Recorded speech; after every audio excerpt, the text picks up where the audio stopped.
यहाँ ये एक एटम का डायग्राम है जो कि परफेक्टली एक्यूरेट नहीं है, लेकिन हमारी जितनी नीड है उसके लिए ये काफ़ी है। इस वीडियो में हम उन कैरेक्टरिस्टिक्स को लेंगे जो कि एक एटम को डिस्क्राइब करने के लिए हम यूज़ कर सकते हैं। मान लो अगर आपको किसी एक पर्सन को डिस्क्राइब करना है तो आप उसको कैसे डिस्क्राइब करोगे? आप उसके कुछ कैरेक्टरिस्टिक्स को लोगे, जैसे उसकी आंखों का कलर कैसा है, उसके बालों का कलर कैसा है, या उसकी हाइट कितनी है। उसी तरह अगर हमें एटम को डिस्क्राइब करना हो तो उसके लिए भी हम कुछ कैरेक्टरिस्टिक्स का यूज़ करेंगे। सबसे पहली कैरेक्टरिस्टिक और सबसे इम्पॉर्टेंट कैरेक्टरिस्टिक एटॉमिक नंबर होती है। एटॉमिक नंबर को हम जनरली Z से रिप्रेजेंट करते हैं, और ये एक्चुअली होती क्या है? ये होती है number of protons in a nucleus. किसी भी न्यूक्लियस के अंदर जितने भी नंबर ऑफ प्रोटॉन्स हैं उसे ही हम एटॉमिक नंबर कहते हैं। जैसे यहाँ इस केस में अगर आप देखें तो यहाँ 3 प्रोटॉन्स हैं, तो यहाँ पर ये 3 हो जाएगा। किसी भी एटम के लिए एटॉमिक नंबर इसलिए भी इम्पॉर्टेंट है क्योंकि एटम के प्रोटॉन्स मतलब नंबर ऑफ प्रोटॉन्स हमें ये भी बताते हैं कि वह किस तरह का एटम है, जैसे कि वह कार्बन एटम है या ऑक्सीजन एटम है या सोडियम एटम है। इसके बारे में हम ज़्यादा डिटेल में आइसोटोप के वीडियो में बात करेंगे। अगली इम्पॉर्टेंट कैरेक्टरिस्टिक है मास नंबर। मास नंबर को हम इंग्लिश अल्फ़ाबेट के कैपिटल A से डिनोट करते हैं। मास नंबर इक्वल होता है total number of protons plus total number of neutrons in a nucleus. इस न्यूक्लियस के अंदर जितने भी प्रोटॉन्स और न्यूट्रॉन्स होंगे उसका सम मास नंबर होता है। और जनरली मास नंबर में लोगों को कंफ्यूजन होती है। ऐसा क्यों होता है? ऐसा इसलिए होता है कि atomic number is equal to number of protons हो गया, तो लोगों को लगता है कि mass number is equal to number of neutrons होगा, लेकिन ऐसा नहीं है। Mass number is equal to number of protons plus number of neutrons होता है। तो इस अगर एटम की बात करें तो इस एटम में आप यहाँ देखें तो number of protons plus neutron या मास नंबर हमारा कितना है? तो 1 2 3 4 5 6 7 है। फाइनली हमारी जो थर्ड कैरेक्टरिस्टिक है वो है नेट चार्ज। नेट चार्ज को आप ऐसे डिफाइन कर सकते हैं कि how protons and electrons balance out. Protons और इलेक्ट्रॉन्स एक दूसरे को कैसे बैलेंस करते हैं।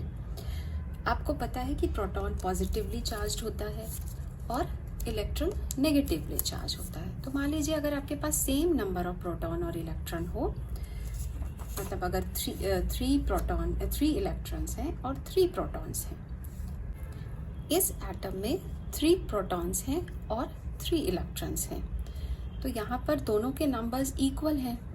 इलेक्ट्रॉन्स और प्रोटॉन्स दोनों के नंबर इक्वल हैं, तो यहाँ पर इसका मतलब ये दोनों एक दूसरे को बैलेंस कर दे रहे हैं।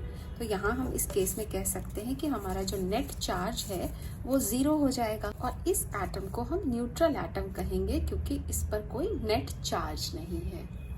अब इस एटम में आप देखिए यहाँ पर नंबर ऑफ प्रोटॉन्स 4 हैं और नंबर ऑफ इलेक्ट्रॉन्स 3 है।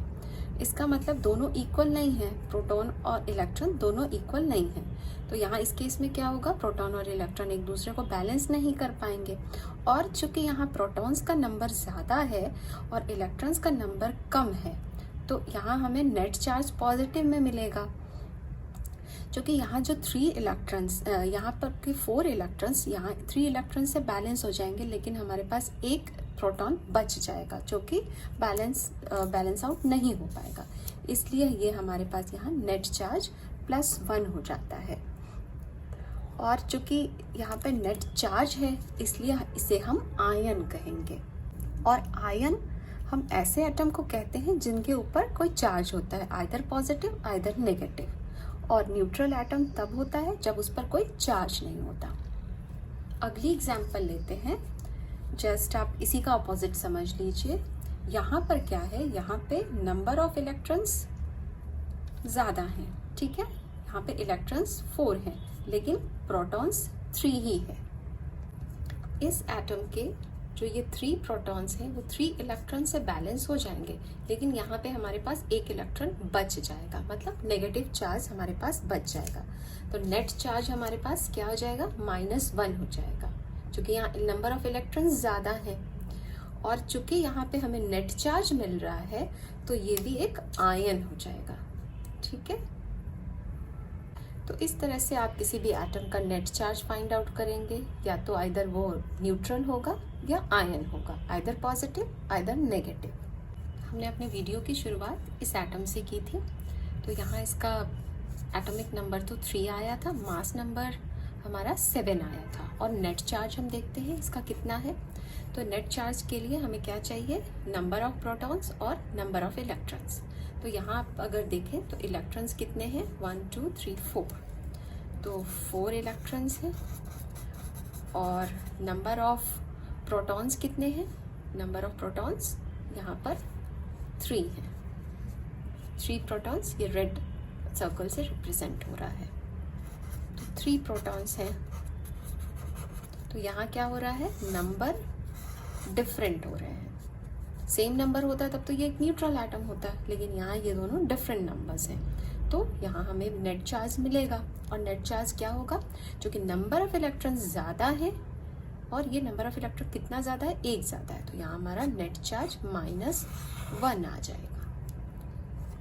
इस वीडियो में आपने एटम के तीनों कैरेक्टरिस्टिक को देखा, एटॉमिक नंबर, मास नंबर और नेट चार्ज को। और इसकी अगली वीडियो में आप प्रैक्टिस प्रॉब्लम वीडियो होगी, जिसको आप ज़रूर देखें, जिससे कि आपके ये सारे कॉन्सेप्ट्स और अच्छी तरह से क्लियर हो जाएं।